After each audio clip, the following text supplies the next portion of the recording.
Hey there, Anna here from Mask Addict, and today I wanted to talk about a couple of categories of products that I'm not planning on buying in 2019. And one of those actually includes sheet masks, but I'll explain more in a little bit. This was actually inspired by watching the Netflix show Tidying Up with Marie Kondo. Marie Kondo's this professional organizer who in the show she goes around to a bunch of families and households that need her help in organizing their home.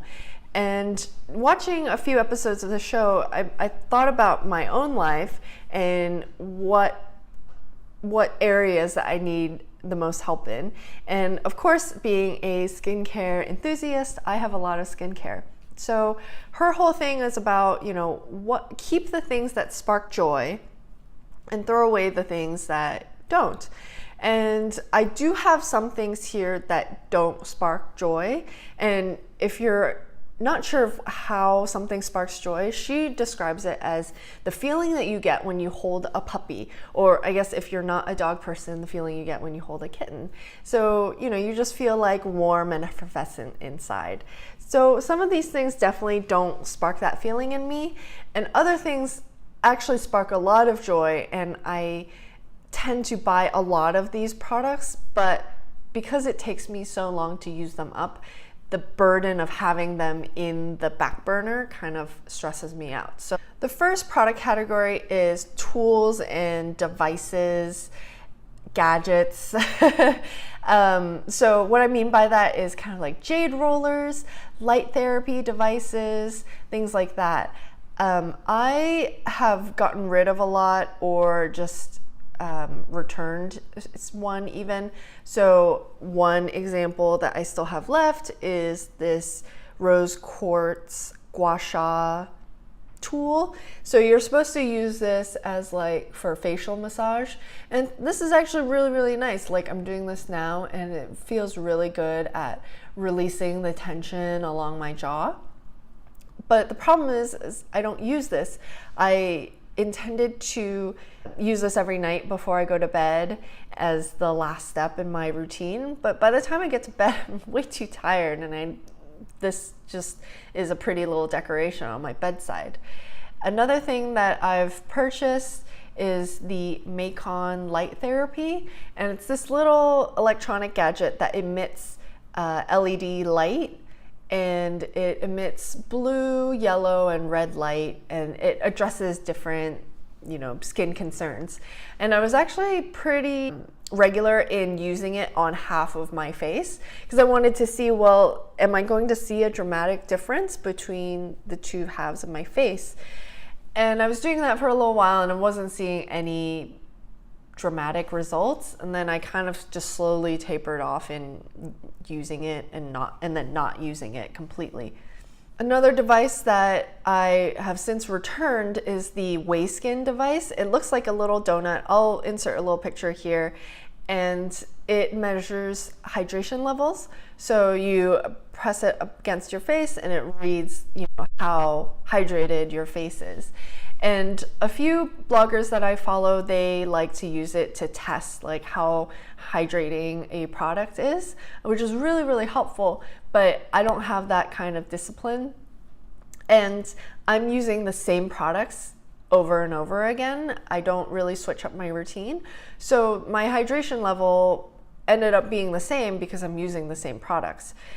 And then I didn't use it for a while, and then one day I tried using it. It turned out to be broken. It was within the return policy dates, so I ended up returning it because it malfunctioned on me. So one device that I am using on a fairly consistent basis is this Neutrogena Acne Light Therapy pen. So this emits blue and red light that's supposed to get rid of acne-causing bacteria. This I use as a spot treatment, of course, on the kinds of pimples that are deep under the skin and that are gonna erupt at any moment into this giant thing. So you turn this on and apply it on your skin for 2 minutes. It doesn't hurt or anything, it's just light coming out of this little pen. And either the pimple will just kind of go away and never come to the surface, or it'll come up to the surface as a whitehead and something that I can pop and put a pimple patch on and, you know, get rid and go on with my life. So this is kind of the only thing that I use, and it's because it's a spot treatment, so I don't have to think about using this on a regular basis. So knowing that about myself, I've talked about or thought about buying an Apple Watch because I'm a pretty active person and I kind of want to know, you know, how active am I? How many calories am I burning? I want to complete those rings. But I know that after a couple of weeks or up to a month of wearing it, the activity level is going to be pretty consistent. I'm going to, you know, complete my rings on a pretty consistent basis or not, but it's not necessarily going to motivate me to do anything more. I think it's just going to measure where I am at right now. And I don't think that's particularly useful over the long term. And that's just for me. So it's just going to be a very expensive device for me to test out for a couple weeks and then sit in a drawer. So that's the first category of products. The second category are chemical exfoliants. So I've got here the Crave Beauty Hallelujah, and then I've got an unopened Biologique Recherche Lotion P50W, and this is supposed to be for like dry, sensitive skin, I believe.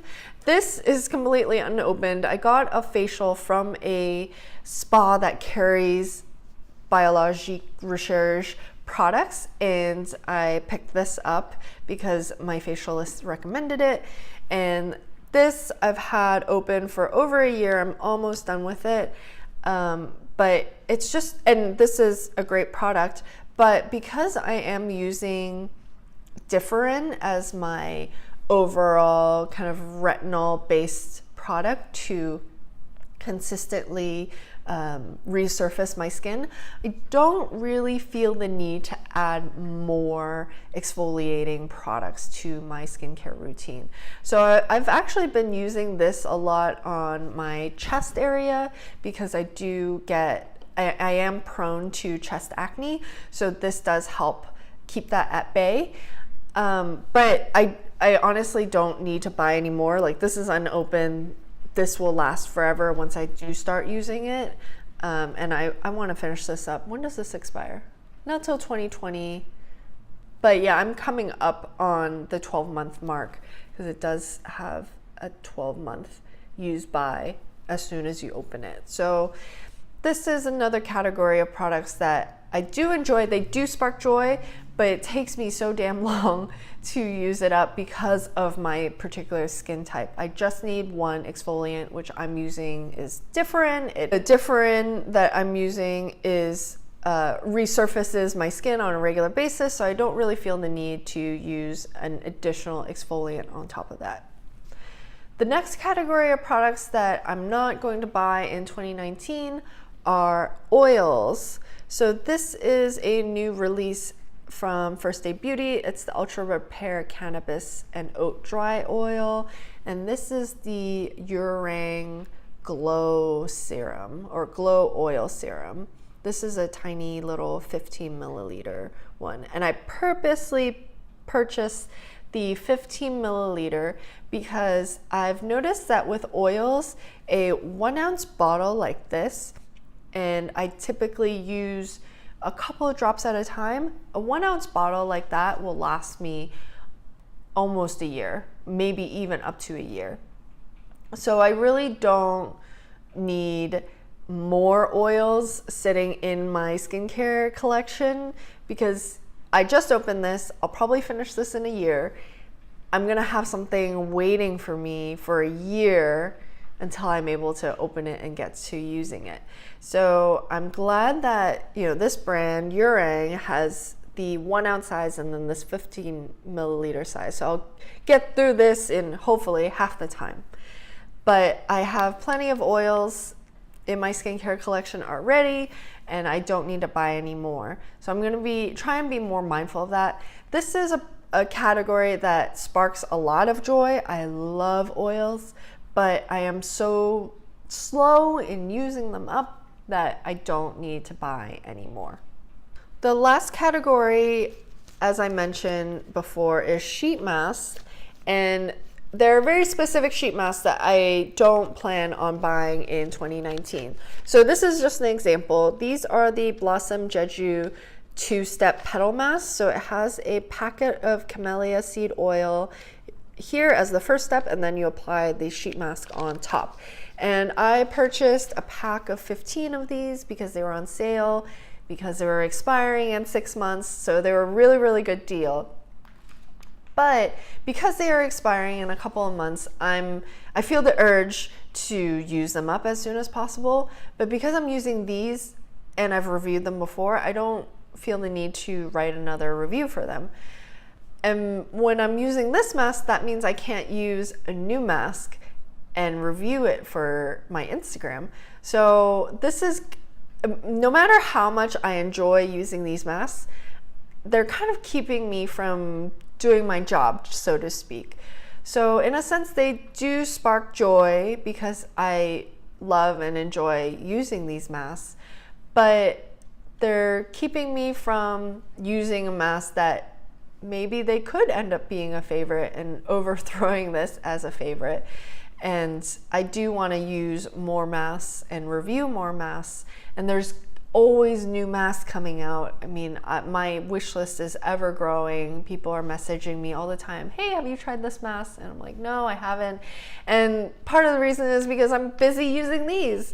So my 2019 goal is to not buy any masks that I've used before.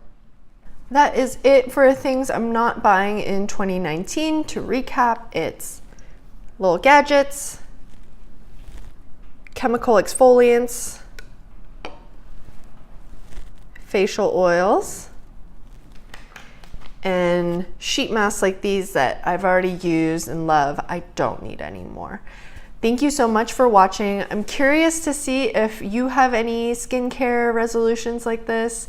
Are there products that you plan on not buying this year? Or are there products that you plan on doubling down and buying more of? I'd love to hear that as well. So thanks so much for watching, and I'll see you next time. Bye.